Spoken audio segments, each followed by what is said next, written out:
I got a new microphone. Well, this is a Comica. Let's see, can you see it? Comica. It's a double.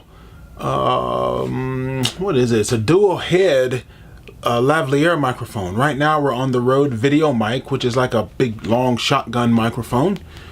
But this is sold by a seller on eBay called ViewFlex. Now they, asked me to review this for them, and I was happy to do it. And so it came in. So let's see what it's like.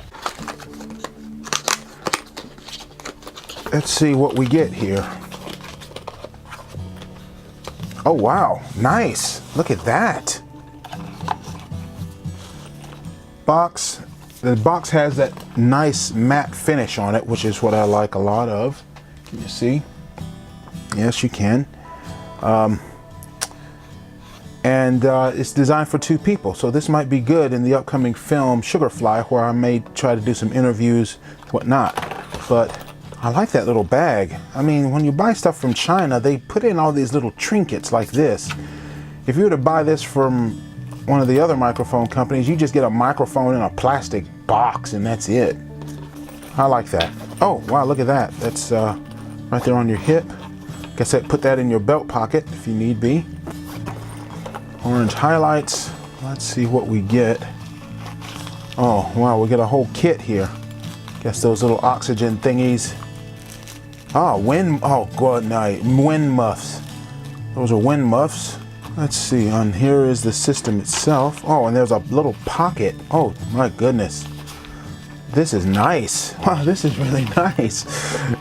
And so here we have the microphone with a couple of different ends to it. I'm guessing this is for the various, we have a USB connector here, and this is probably for your cell phone. And my guess is this is for just a regular old jack. And look at that, ladies and gentlemen. Double head. And wow, that clip is far more substantial. Let me show you something. This is my giant squid. Yep, this is my giant squid, and this is the Comica. So this is it comes with a wind muff. Now this one came with one, but I've lost it. That has a foam buffer, and it looks like it has a dedicated wind muff. But the alligator clip is far more substantial. Look at that. Double head. So at the very least, you could put both of these on yourself, and you'll have a backup, always have a backup. And you're getting true stereo sound because you have 2 microphones, so you may even get better audio quality. Let's look at the wind muffs. This is one thing that I have been needing because I really want to start using. Oh wow, wow. Look at that, my friends. Look at that. And it even has a little bungee cord thingy. Okay, so right now you're hearing me on the giant squid microphone, which I've used for several years on this channel, and I like it all right. It sounds good, but how does it compare to these bad boys? Okay, so test, 1, 2. We have them. Wow, this seems to have a good bit more heat on it. As you can see, we have a microphone here, right on my throat, and one down lower onto my chest. As a backup, the idea is that if I were doing an interview situation, I could be sitting here, I could have interviewee over here, and we could both be using the microphones, as the microphones are on totally separate cables. That is advantageous. There seems to be, I don't know what I sound like, but I am clipping slightly. There seems to be a good bit better pickup. I'm not sure what the bass response is. Okay, so here we are outside, right here on my doorstep. Lots of wildlife, not much wind today, but test. This is the Rode video mic, and we're gonna test this against the other microphone and the Comica. Rode video mic, test. Peter Piper picked a pickled peppers with a bunch of lepers. Not much wind.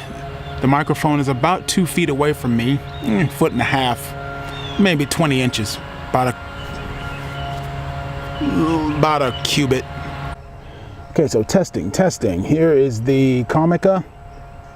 You can see a microphone here, double microphone. It's great if you have a main and a backup. That's a good thing. That's a tactic that some like news people use and whatever. There's not enough wind to really test the fuzzy wuzzies on it.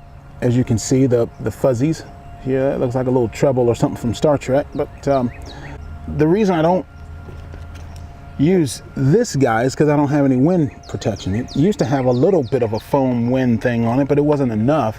There was a little gust of wind there. Okay, I noticed that it doesn't have quite the frequency response, but for $21 you're getting 2 microphones and it's half the cost of this thing, and you get all these other trinkets with it, and it's not too bad. So testing. 1, 2, 3. Peter Piper picked a bunch of peppers for some lepers. Peter Piper picked peppers for lepers. Peppers for lepers. Lepers for peppers. Peppers. You get it, right? I mean, and the line seems to be about a gauge or so thicker. So thicker line, carry more current, I suppose. Okay, now, as you can see, this is the giant squid microphone. There's a carpenter bee right here, and I don't want to get stung, but she comes back every year. But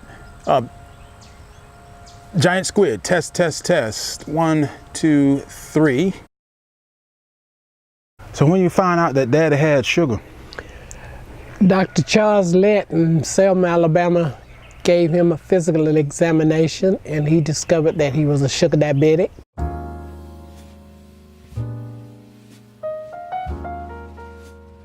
And from there, he referred him to a specialist at UAB because he was a veteran and he got services from UAB and the Veterans Hospital. He had a special diet, and the worst part of it, he did not want to follow the diet. But we finally convinced him to follow his diet, and his sugar became lower and lower, but he still was a type 2 diabetic. When he passed away, he was a type 2 diabetic. Did he have a sweet tooth? Yes, he did. And the problem with sweet tooth, I stopped cooking a lot of sweets, but then he could cook sweets himself. So that was another problem. When did he have the stroke? Was that when he was in Camden or still? He had the stroke when he was working as a counselor at J.E. Hobbs Elementary in Camden, Alabama, and he was on his way to work. And some other people traveling that same Highway 41 located his car over into a ravine pasture lot, and they knew that was his car, so they called paramedics, and he had had a stroke. Although Dr. Lett had warned me that he would have a stroke eventually. So he told me to be ready and be prepared because it was coming. Yeah, I remember when Dad had the stroke. It was, gosh, I must have been,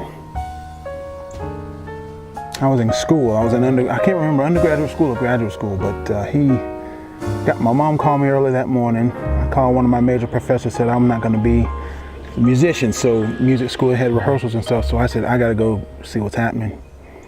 Dad had the stroke, and I was fear of the worst, but he ended up coming out of that almost unscathed, which was kind of nice.